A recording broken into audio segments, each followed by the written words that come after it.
Hi, everybody. Welcome back to part 4 of Source's Journey to Identity: Thought, Experience, and Learning. At this stage in the game, the soul is fully formed as a coherent point of attention, carrying a unique frequency and a set of guiding ideas. It has begun generating thoughts, attracting experiences, and forming early memory. Yet this is only the beginning of consciousness actively engaging with reality. The process by which the soul transforms experience into learning is the core mechanism through which identity will eventually emerge. Thought, experience, and learning are inseparable dynamics, each shaping and reinforcing the other in a continuous feedback loop. This is the first bridge between the internal resonance of the soul and the external manifestation of reality. While the soul's frequency dictates the kind of experiences it's drawn to, thought directs the focus and filters the field of potentialities. Thought is the mechanism of intentionality, the way the soul chooses which aspects of reality to engage with.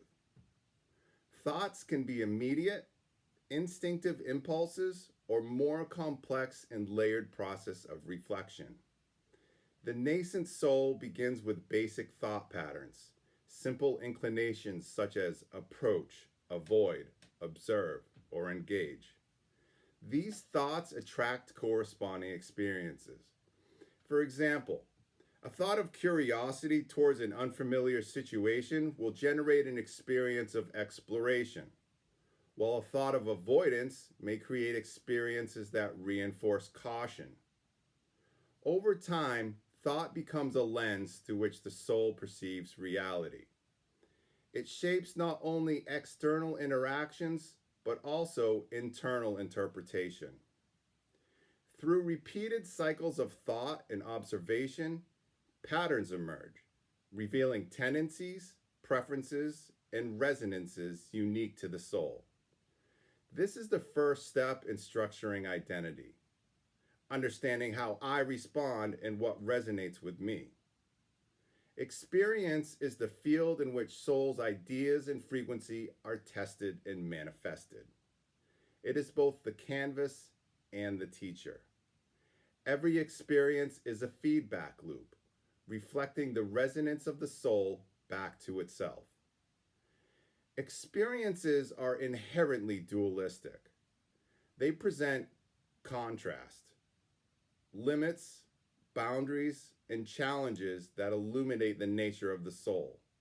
Contrast is essential because it allows the soul to perceive patterns, recognize distinctions, and discern the consequences of thought and action. Without contrast, the soul remains in a state of undifferentiated potential, unable to understand itself in relation to reality. Consider an experience as a mirror. The soul projects its frequency into a field of awareness, generating interactions that reflect its nature. Positive resonance confirms alignment, while dissonance signals areas for adjustment or growth. Each challenging or painful experience serves the same purpose. They highlight the limits, inconsistencies, and opportunities for refinement within the soul's expression. Learning is the process by which the soul converts experience into knowledge and insight. It requires 3 essential elements. Observation. The soul must be able to perceive its own actions, reactions, and the outcome of its interactions. This self-reflective quality is fundamental. Observation allows the soul to distinguish between the resonance and dissonance, preference and aversion, alignment and misalignment. Then you have interpretation. Raw experience alone is not sufficient. The soul must interpret what has occurred, connecting cause and effect, patterns, and consequences. This is where early forms of reasoning, intuition, and discernment begin to take shape. Next is integration. Learning is completed when the soul integrates the lesson of experience into its understanding of itself in the world. Integration modifies thought patterns, refines ideas, and strengthens or reshapes the frequency in subtle ways. Through this triad, experience becomes a transformative process. The soul is no longer merely reacting, it is actively evolving, using each encounter as material for growth. Contrast is the foundation of all learning. Without boundaries or limitations, the soul cannot recognize patterns, make choices, or develop discernment. Limits may appear as external obstacles, internal doubts, or relational challenges. These are not punishments or failures. They are essential mechanisms that allow the soul to perceive distinctions and refine its resonance. For example, a soul exploring the idea of courage will encounter situations that provoke fear or hesitation. The contrast between fear and courage provides the clarity necessary to understand the concept experientially. Through repeated encounters, the soul discerns how to align its frequency with the expression of courage, gradually integrating the experience into an emerging identity. Recording and reflecting memory is the repository of experience. It encodes not only the factual details of events, but also the emotional, energetic, and interpretive dimensions of each encounter. Memory is multi-layered. First is the energetic imprint, which is the vibrational signature of the experience, which resonates with the soul's frequency.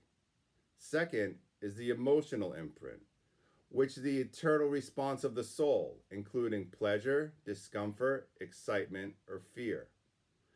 Third is the interpretive imprint, which are early insights or lessons drawn from the experience. Memory allows the soul to build continuity. It connects past experiences with present thoughts and actions, creating a coherent sense of self over time. Without memory, experience is ephemeral, and learning cannot accumulate.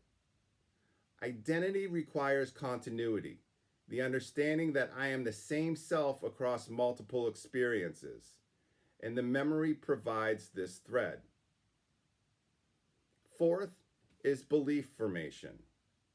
From observation to interpretation, once the soul has accumulated memories, it begins to interpret them. Interpretation generates beliefs which are generalized patterns about self, others, and reality. Beliefs are early cognitive frameworks that help the soul navigate experience efficiently. For instance, repeated experiences of success may form beliefs such as I am capable or my actions have impact. Conversely, repeated encounters with failure or resistance may form beliefs like I am limited or I cannot achieve this. Beliefs serve as filters, shaping perception and guiding the creation of future experiences. Beliefs are dynamic. They can reinforce the soul frequency, align with guiding ideas, or create dissonance that demands adaptation. This dynamic process ensures that identity is not static. It evolves in response to experience while remaining grounded in the essence of the soul. Thought, experience, and memory form a self-reinforcing loop. Thought generates experience. Basically, the soul projects its frequency and ideas into the field of reality, creating interactions and events. Experience provides feedback. These interactions offer contrast, resonance, or dissonance, revealing the soul's tendencies and alignment. Memory records experience. The impression of these events are encoded, preserving the energetic, emotional, and interpretive information. Reflection refines thought. The soul observes the results, adjusts thought patterns, and directs future experiences more deliberately. This loop is the engine of evolution. Through repeated cycles, the soul grows in sophistication, depth, and self awareness. It is through this process that the raw substrate of awareness is gradually transformed into coherent sense of self. By engaging in the feedback loop, the soul begins forming early markers of identity. These are not fully articulated concepts of I am this or I am that, but tendencies, inclinations, and resonances that define the emergent self. Examples include emotional tendencies, which are patterns of reaction, empathy, and attachment. Then there's cognitive tendencies, which are patterns of thought, analysis, and intuition. You have behavioral tendencies, which are preferred modes of interaction, creativity, or engagement. These early markers provide a framework for a later development of conscious identity. They are the first glimpses of a persistent self that can navigate reality, learn from experience, and construct coherent narratives.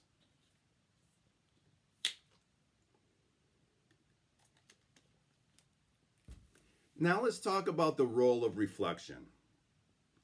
Reflection is the soul's self-observation and action. It is the mechanism by which experiences are interpreted and integrated. Reflection allows the soul to ask, what does this reveal about me? How does this align with my frequency and ideas? What patterns are emerging? Through reflection, the soul consolidates learning, adjusts beliefs, and refines behavior.